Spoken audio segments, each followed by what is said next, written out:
More now on that Facebook story and new privacy concerns. The social networking site is under even more scrutiny now after a Wall Street Journal investigation found some applications are sending users information to advertisers and internet tracking firms without them knowing it.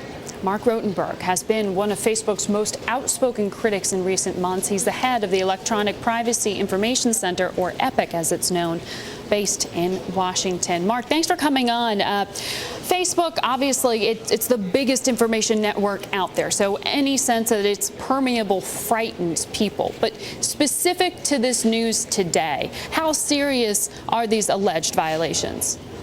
Well, I think they're serious, Margaret. Facebook users like to be able to control the personal information they put online, like to know who their information is going to. But what the Wall Street Journal has reported is that a lot of the information that users think is private is being made available by Facebook to the application developers. And that's a real problem.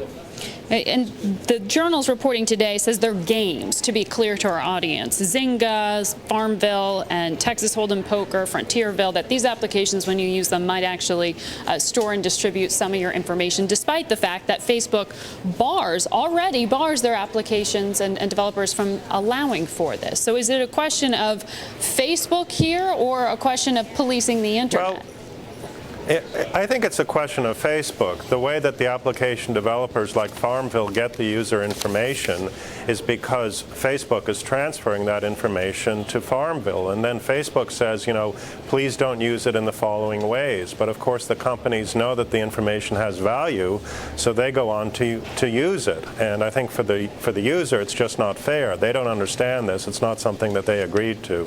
Yeah, and this affects those, according to the Journal, that even if you have set up the strictest privacy settings on your account, this information still may be released.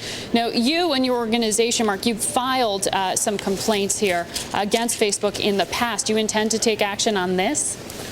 Well, we might. We're looking at it. In fact, today, we wrote to the Federal Trade Commission last year, and we said that some of the things that Facebook was doing was making it just about impossible for users to protect their privacy. If a user says, listen, I want to have a high privacy setting, I don't want my information to go out, and then Facebook later decides to make that information available, there's really nothing the user can do. And that's the reason that we think the Federal Trade Commission needs to step in and needs to begin to police some of these practices. But to what degree does the onus also rest with you, the user, you, the consumer? I mean, you are putting information up there, out there for potential either hacking or access. So isn't it sort of caution to the consumer before you can even talk about regulation? Well, I think consumers have to be educated. I think consumers have to make good choices. But I think consumers should also be able to expect that once they've made those decisions, the companies will respect them. And if the company has a problem with its privacy settings or its security standards or who it's making information available to, that's pretty serious. The user really can't control that.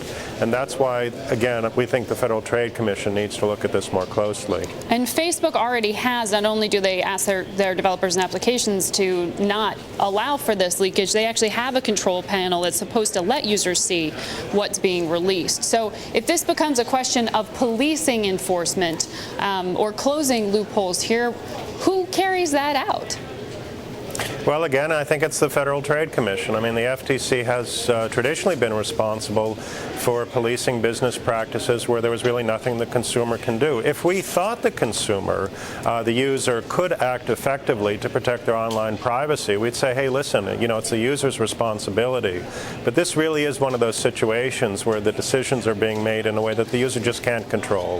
If it's about security, if it's about privacy settings, if it's about disclosure to app developers and advertisers, the focus has to be on Facebook. It has to be with the company that's disclosing the user information. All right. Well, Mark, thank you for sharing your perspective.